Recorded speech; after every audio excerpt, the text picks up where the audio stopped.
தாயாக வந்தென்னை தயை கூட்டுவாயா, சேயாக தினம் என்னை சீராட்டுவாயா.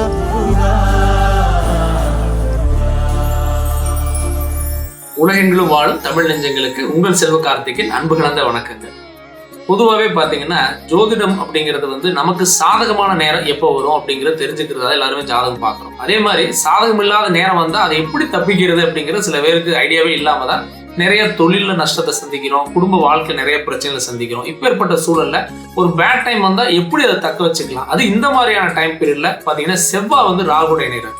ஏன்னா செவ்வாயும் பார்த்தீங்கன்னா ராகும் பொதுவாகவே பார்த்தீங்கன்னா எதிர்மறையான ஒரு கிரகங்கள்னு கூட சொல்லலாம். ஏன்னா ரெண்டும் இணைஞ்சதுன்னா அதீத கோபமும் நிறைய சங்கடங்களையும் குடும்ப வாழ்க்கையிலையும் தொழிலையும் நிறைய சங்கடங்களை கொடுப்பாங்க.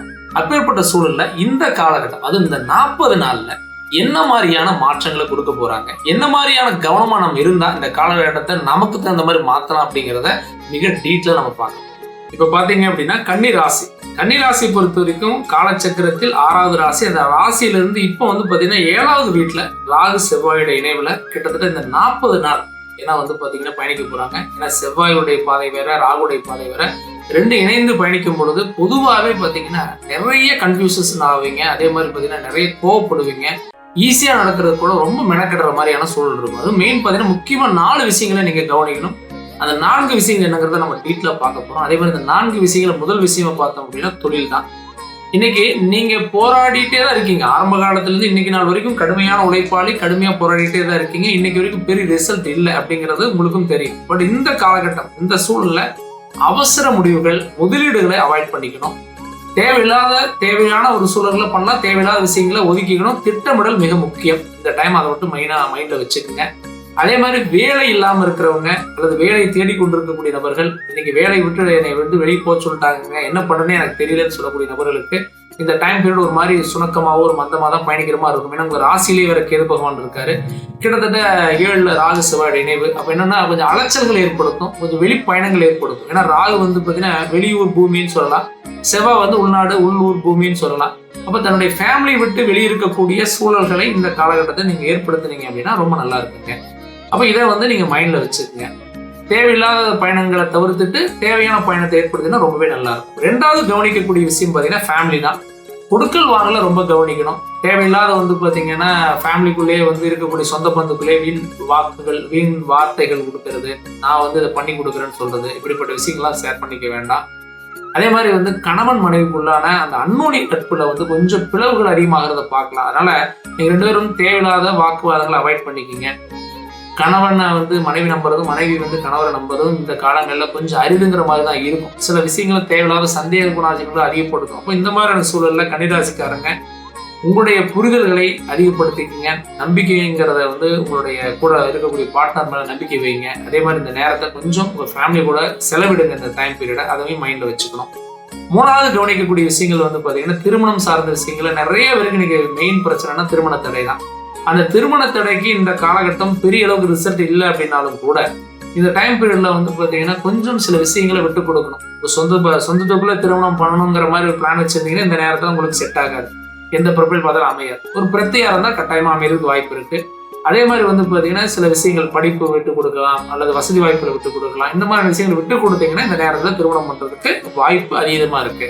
அதே மாதிரி 4வது விஷயம் அப்படின்னு பாத்தீங்கன்னா இந்த லவ் பண்ணிட்டு இருக்கிறவங்க வீட்டுல சொல்லலாம், அல்லது பாத்தீங்கன்னா இந்த காலகட்டத்தை நாங்களே ஒரு திருமணத்தை பண்ணிட்டு வீட்டுல சொல்லாம இருக்குன்னா தாராளமா நீங்க பண்ணலாம்னா கட்டாயமா முடியாது. இந்த நேரம் ரொம்ப கேர்ஃபுல்லா லவ் பண்றவங்க இருக்கணுங்கிறத மைண்ட்ல வச்சுக்கோங்க. மெயினா கவனிக்கக்கூடிய விஷயங்கள் ஆரோக்கியத்தை ரொம்ப கவனிக்கணும். ஆரோக்கியத்தை பொறுத்த வரைக்கும் பாத்தீங்கன்னா சின்ன சின்ன உடல் உபாதைகள் போகும். பெரிய அளவுக்கு இல்லை அப்படின்னா கூட இந்த சர்ஜரி பண்ணக்கூடிய சூழலை ஏற்படலாம். அப்படின்னாலும் வண்டி வாகன பயணங்களை ரொம்ப அவாய்ட் பண்ணிக்கிங்க. அதே மாதிரி ஏதாவது உடல் ரீதியான மிகப்பெரிய தொந்தரவு இருக்கு அப்படின்னா கட்டாயமா ட்ரீட்மெண்ட் பண்ணுங்க. முக்கியமான தேடல்கள், முக்கியமான சூழலை பண்ண சொல்றாங்க அப்படின்னா ஒரு சர்ஜரி பண்ணக்கூடிய சூழல் தான் பண்ணிக்கிங்க. இதுதான் நீங்க கவனிக்கணும். ஆக இந்த 4 விஷயங்களை நீங்க கவனிச்சு இந்த டைமை கரெக்டா கொண்டு போங்க. ரொம்ப நல்லா இருக்கும், தைரியமா இருக்கும். இது வரைக்கும் பாத்தீங்க அப்படின்னா நம்ம டீட்டெயிலா ராகு செவ்வாய் இருந்தா என்னெல்லாம் செய்யும் அப்படிங்கறத நம்ம பார்த்தோம். பொதுவா இது கோச்சாரத்துல கிரகங்கள் நம்ம சொன்ன மாதிரி எப்பவுமே மாறிட்டே இருக்கும். மாறுறதை வச்சு நம்ம முடிவு எடுக்கிறோம். கிட்டத்தட்ட இந்த ராகு செவ்வாய் இருக்கக்கூடிய வீடு இப்போ பாத்தீங்கன்னா குருவுடைய வீடு. அந்த குரு இருக்கக்கூடிய இப்ப இருக்கிறது பாத்தீங்கன்னா மேசத்துல, அடுத்த ரிஷபத்துக்குலாம் பயிற்சி ஆகும். இப்படி மாறிட்டே தான் இருக்கும். இப்போ கிரகனுடைய பயிற்சி அப்படிங்கிறது பொதுவா நடந்துட்டே தான் இருக்கு. அப்ப அந்த நடந்துட்டே இருந்துட்டா கூட என்னுடைய தொழில் ஏன் எனக்கு இந்த அளவு வளம் பெறல, நான் பண்ணிட்டு இருக்கக்கூடிய தொழில் சரியா இல்லையா அப்படின்னு தெரியாம ஒரு சிலர் பண்ணுவாங்க.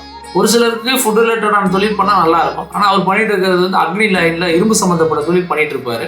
ஒரு சிலருக்கு வந்து பாத்தீங்கன்னா நீர் ராசி இருக்கும், பட் அவர் என்ன பண்ணுவாரு, நெருப்பு ராசி இருந்தக்கூடிய தொழில் அவங்க பண்ணிட்டு இருப்பாரு. இப்படி பண்ணி ஆப்போசிட்டா சில வேலையெல்லாம் பண்றப்போ நமக்கு என்னன்னா பெரிய அளவுக்கு தொழில் வளர்ச்சி இருக்காது. அப்போ ஒரு மாதிரி மந்தமாவே பயணிப்போம். ஒரு சிலர் நல்லா படிச்சிருப்பாங்க, அவங்க படிச்சதுக்கு சம்பந்தமில்லாத வேலையை செஞ்சுட்டு இருப்பாங்க. இப்படி ஒரு சிலருக்கு அமையும். இதுக்கெல்லாம் என்ன காரணம்? அதே மாதிரி ஒரு சிலருக்கு கரெக்டான திருமணம் ஆக வேண்டிய நேரத்தில் திருமணம் ஆகணும், ஆகாம தள்ளி போயிட்டே இருக்கும்.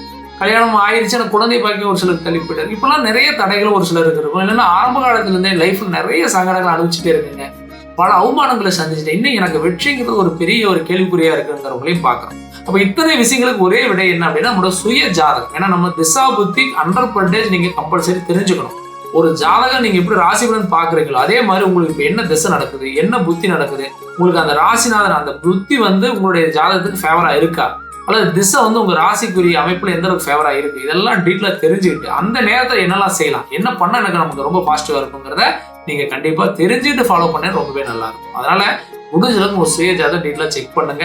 உங்களுக்கு அருகில் இருக்கக்கூடிய அஸ்ட்ராலஜர் கன்சிடர் பண்ணுங்க. அப்படி இல்லைங்கிற பட்சம் நம்மளை பார்க்கணும்னு நினைச்சீங்கன்னா கோயம்புத்தூர்ல ராமநாதபுரத்துல ஜெம்மாஸ்பத்திரி பக்கத்தில் நம்முடைய ஆஃபீஸ் இருக்கு. நேரில் வரனாலும் வாங்க. இல்லைங்கனாலும் நேரில் வர முடியாது அப்படின்னா உங்களுக்கு ஃபோன் கன்சல்டிங் அற்புதமான ஒரு ஆப்ஷன் இருக்கு.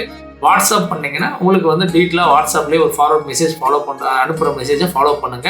சொல்கிற மாதிரி நீங்கள் அதுக்கான அப்பாயின்மெண்ட் ஃபிக்ஸ் பண்ணிட்டு உங்கள் சுயஜாதகம் நம்ம டீட்டெயிலாக பார்த்துட்டு என்னெல்லாம் பண்ணால் நல்லா இருக்குங்கிற டீட்டெயிலாக தெரிஞ்சுட்டு பயணம் செய்ய கட்டாயமாக நல்லது நடக்கும். கண்டிப்பாக இது போன்ற நல்ல நல்ல வீடியோக்களில் அடுத்தடுத்து நான் உங்களை சந்திக்கிறேன். நன்றி, வணக்கம்.